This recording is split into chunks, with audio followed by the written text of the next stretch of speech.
Assalamualaikum warahmatullahi wabarakatuh. Nama saya Maria Ulfa.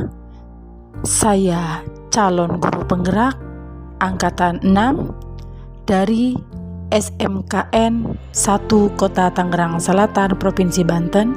Teladanku, wahai teladanku, engkau bagai pelita dalam kegelapan. Engkau bagai mentari dalam menyinari hidupku.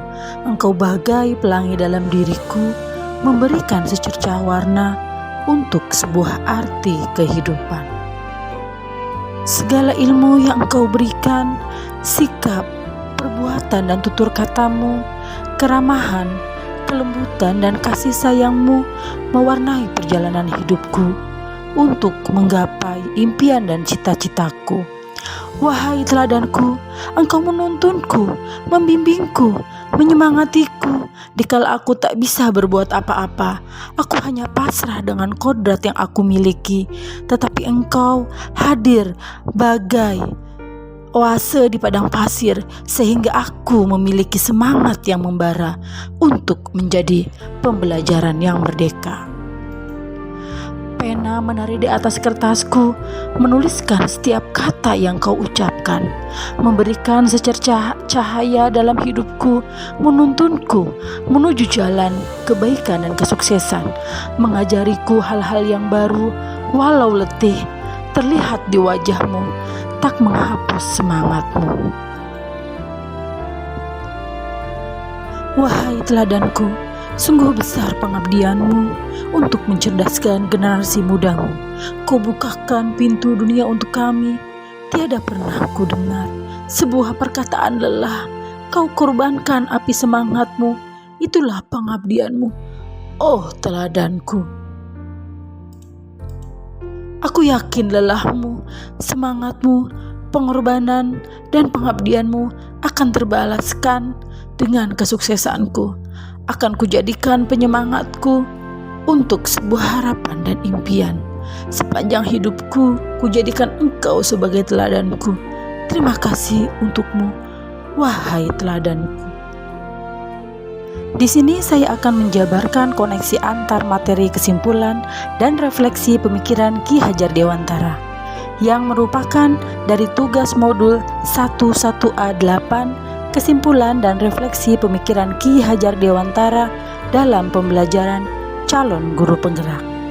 Sebelum saya mempelajari modul filosofi Ki Hajar Dewantara pada program pendidikan guru penggerak, saya berpikir bahwa 1. Saya sudah berhasil menyelenggarakan pembelajaran sesuai tuntunan kurikulum karena saya sudah mengajar anak berpusat pada siswa atau metode ceramah, dan saya anggap sudah benar. 2. Saya berfokus pada nilai siswa, bukan pada proses belajarnya. 3. Karena fokus kegiatan pembelajaran adalah ketuntasan target kurikulum dalam 1 semester. 4. Anak-anak mematuhi instruksi saya tanpa saya bertanya pada awal pembelajaran. Bagaimana kegiatan belajar yang kalian inginkan? Produk apa yang kalian buat dengan mengaplikasikan materi ini? 5. Saya tidak pernah membuat kesepakatan bersama saat mengawali pelaksanaan pembelajaran. 6. Saya sering memberi hukuman kepada siswa saat mereka tidak mengerjakan tugas-tugas yang saya berikan. Ternyata setelah memahami konsep pemikiran Ki Hajar Dewantara tentang pendidikan, konsep pengajaran saya berubah. Saya menyadari kekeliruan memandang anak itu sebagai objek, harusnya sebagai subjek. Pemegang kendali pendidikan dilakukan untuk satu-satunya tujuan, yaitu membuat anak menjadi selamat dan bahagia. Dasar-dasar pendidikan yang menuntun. Ki Hajar Dewantara menjelaskan bahwa tujuan pendidikan yaitu menuntut segala kodrat yang ada pada anak-anak agar mereka dapat mencapai keselamatan dan kebahagiaan yang setinggi-tingginya, baik sebagai manusia maupun sebagai anggota masyarakat.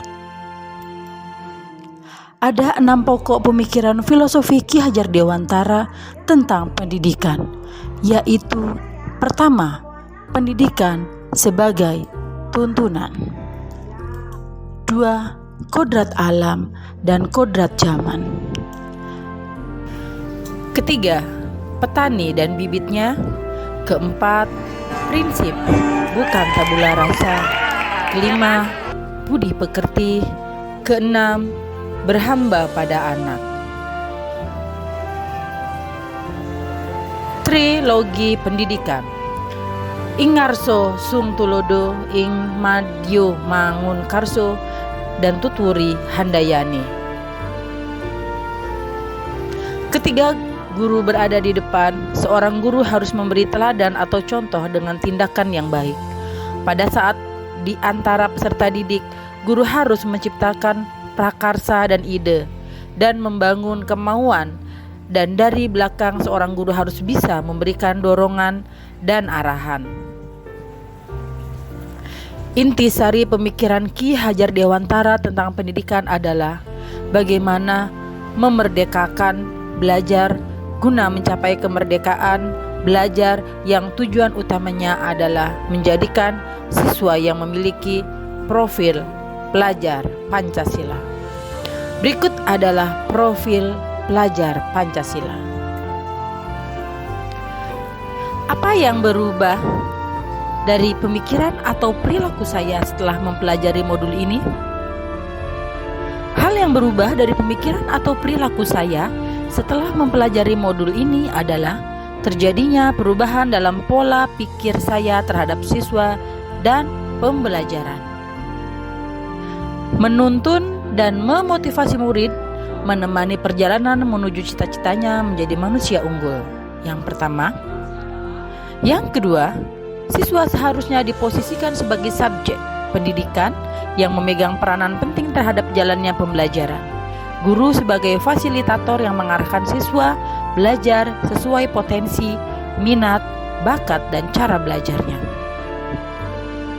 Ketiga, pembelajaran dilaksanakan bukan dengan tuntunan kepada anak, tetapi dengan memberikan kebebasan kepada anak untuk belajar sesuai kebutuhannya sehingga tercipta kemerdekaan belajar. Keempat, pembelajaran seharusnya dilaksanakan dengan berbagai cara, model, atau metode dan menggunakan berbagai sumber belajar seperti lingkungan, surat kabar, majalah, narasumber, perpustakaan, yang bisa maupun segera saya internet. terapkan lebih baik agar kelas saya mencerminkan pemikiran Ki Hajar Dewantara? Yang pertama, hal pertama saya lakukan adalah berliterasi. Melalui pendidikan guru penggerak ini, saya akan banyak belajar tentang berbagai teknik pembelajaran yang sesuai filosofi pendidikan Ki Hajar Dewantara, baik melalui LMS, instruktur, fasilitator, guru pendamping, maupun rekan-rekan CGP lainnya. 2. Pembelajaran seharusnya dilaksanakan dengan berbagai cara, model, atau metode, seperti menggunakan berbagai sumber belajar, seperti lingkungan, surat kabar, majalah, narasumber, maupun internet. 3. Menumbuh kembangkan pendidikan karakter peserta didik dengan pembiasaan seperti mengawali aktivitas pembelajaran dengan berdoa, saling menghargai pendapat ketika berdiskusi, memberikan kata-kata positif untuk teman sebangku atau sekelas, memberikan pujian, menyampaikan permohonan maaf jika melakukan kesalahan, baik sengaja maupun tidak. Dan terakhir, membudayakan budaya lokal untuk mentransformasikan pendidikan karakter peserta didik. 4. Guru tidak lagi sebagai pusat belajar, tetapi siswa sebagai subjek belajar. Demikian kesimpulan dan refleksi penulis mengenai pemikiran-pemikiran Ki Hajar Dewantara pada modul 1.1a